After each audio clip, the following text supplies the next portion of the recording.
Sebenarnya menarik juga kalau kita perhatikan itu grafiknya dimulai dari awal kan mungkin kita Mhm. bisa kalau kita tarik ke belakang ya 5 bulan, 6 bulan yang lalu kan nggak ada satupun yang memperkirakan bahwa harga batubara kontrak Newcastle itu harga spotnya akan bisa naik ke atas $240 per tonnya. Dan Mhm. meskipun ya sekarang udah turun ke bawah $150 lagi, kita sih masih melihat, di atas 100 pun sebenarnya ini masih jauh lebih tinggi daripada posisi rata-rata tahun lalu ya yang sekitar, mungkin 60 sampai 70, mungkin di bawah $70 lah, dan mungkin sekitar $50 sampai $60 per tonnya tahun lalu. Dengan demikian kalau misalnya tahun ini akan ada misalnya di atas 100 itu masih akan bisa menopang menurut kita, earnings atau laba bersih maupun pendapatan dari masing-masing emiten. Jadi kalau misalnya di kuartal 3 dan 4, kuartal 3 kan udah pasti bagus ya, karena Mhm. harga, kontrak batubaranya kan naik, tinggi sekali melonjak. Kuartal 4 ini kalau misalnya masih bisa bertahan di atas 100 menurut kita sih masih bisa menopang, lebih tinggi lagi perolehan laba bersih Baik. dan juga pendapatan dari masing-masing emiten, seperti itu, Pak Dani. Mhm. Ini masih bisa dibilang komoditi super cycle nggak sih, Pak Robert? Karena udah ambles gitu ya, waktu kemarin kan sempat 280-an, sekarang di kurang lebih 130-an gitu. Kalau dilihat secara keseluruhan kan ini amblesnya kurang lebih ada 50%-an gitu. Ini masih bisa dibilang komoditi super cycle nggak nih? Ya, istilah super cycle yang sebelumnya ya, Mhm. kalau kita perhatikan itu kan, diperlukan rally yang terus konsisten, selama mungkin 5 tahun atau 10 tahun konsisten rally terus. Itu yang disebut Mhm. dengan super cycle yang sebelum-sebelumnya. Waktu itu dimotori dengan kebangkitan era industrialisasi dari China waktu itu, di mana harga komoditas banyak mengalami kenaikan, bahkan dalam dalam 5 sampai 10 tahun. Nah, ini kan baru boleh dibilang setahun atau setahun setengah lah untuk, Mhm.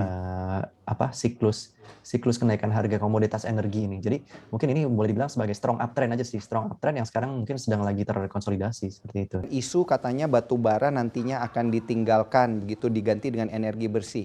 Ini, efeknya apakah jangka panjang begitu? Kalau jangka panjang nanti akan seperti apa? Dan apakah artinya mulai harus dihindari nih dari sekarang? Kayaknya kita udah bahas-bahas sedikit tadi ya di segmen sebelumnya ya, Pak Ya. Robert. Ya betul, karena kan, udah bukan isu sebenarnya ya, sudah Mhm. menjadi suatu keniscayaan gitu bahwa, para pemimpin dunia kan sudah mensepakati bahwa, porsi dari energi baru dan terbarukan itu harus mendominasi untuk meredam daripada yang namanya perubahan iklim nanti ke depannya.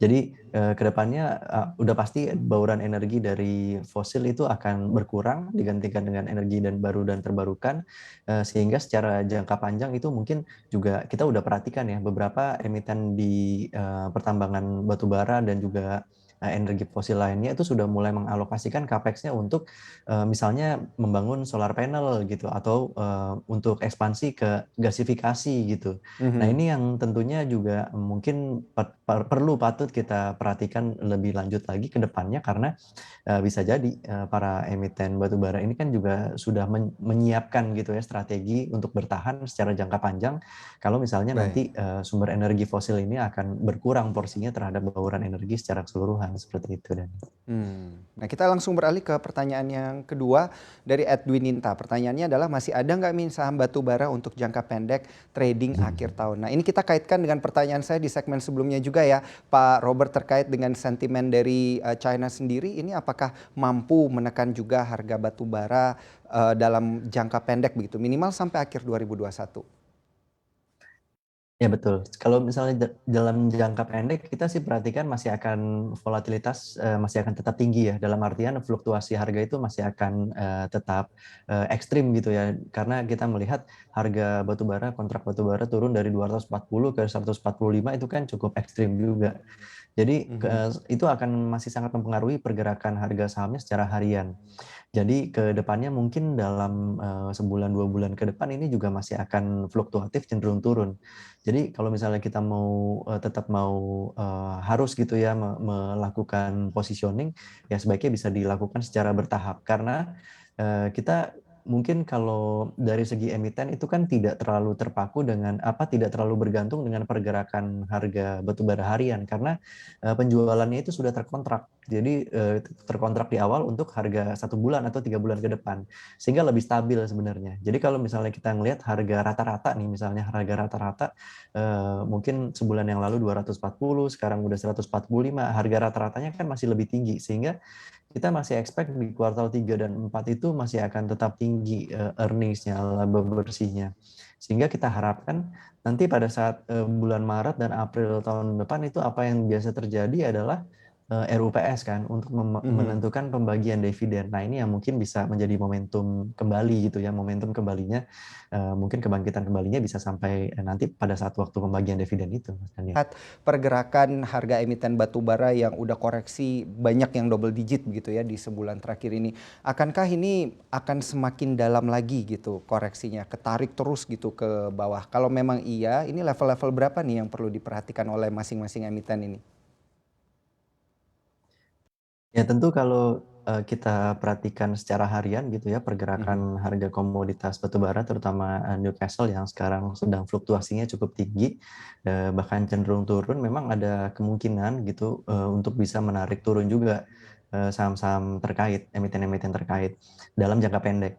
Namun Mhm. kita mungkin bisa lebih fokuskan lagi untuk jangka panjangnya karena kalau kita melihat harga rata-rata meskipun udah turun ya dari 240 ke 145 sekarang untuk harga kontrak Newcastle, tapi secara rata-rata masih tetap tinggi dan itu yang kemungkinan yang banyak dipegang sebagai acuan oleh para emiten dalam menetapkan harga jual yang terkontrak, mungkin bisa terkontrak dalam 1 bulan atau 3 bulan ke depan. Tentunya dengan harga rata-rata yang masih lebih tinggi daripada tahun sebelumnya, kita sih masih cukup meyakini bahwa di kuartal 4 ini perolehan laba dari masing-masing emiten itu masih akan tetap tinggi. Terbukti misalnya beberapa hari yang lalu kan ada pengumuman dividen interim dari salah satu emiten, itu juga cukup besar nilainya di bulan November ini akan dibagikan. Dan juga kemungkinan yang akan bisa menjadi momentum selanjutnya adalah pada saat RUPS tahunan di bulan Maret atau April biasanya, itu juga akan ada agenda untuk pembagian dividen. Kalau kita expect laba tahun 2021 itu akan jauh lebih tinggi karena kenaikan harga batubara yang naik tinggi, ya tentu pembagian dividen tahun tahun depan juga akan lebih tinggi seperti itu, Daniel.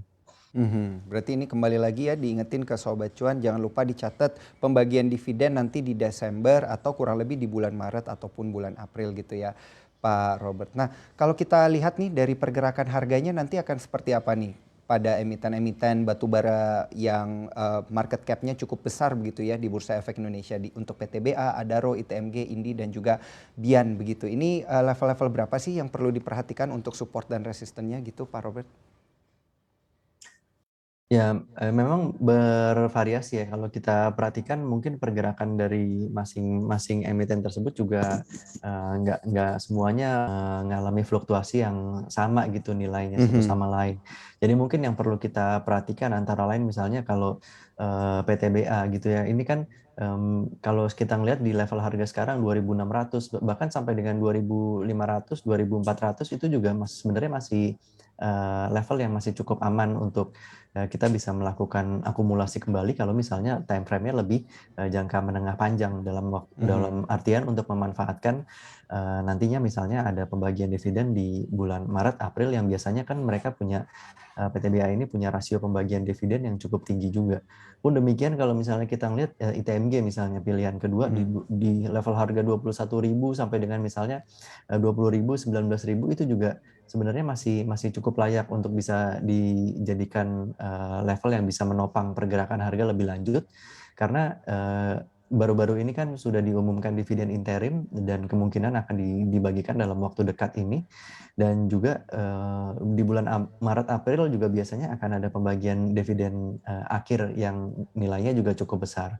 Jadi ke depannya sih kita masih cenderung kalau misalnya harga berfluktuasi dalam jangka pendek itu normal, normal saja, jadi mungkin Mhm. untuk bisa diperhatikan masing-masing level psikologis yang berikutnya itu juga perlu untuk diperhatikan kalau misalnya bisa menjadi pijakan yang cukup layak gitu untuk bisa kita, ambil posisi lagi untuk memanfaatkan musim pembagian dividen mungkin beberapa bulan lagi, seperti itu Mas.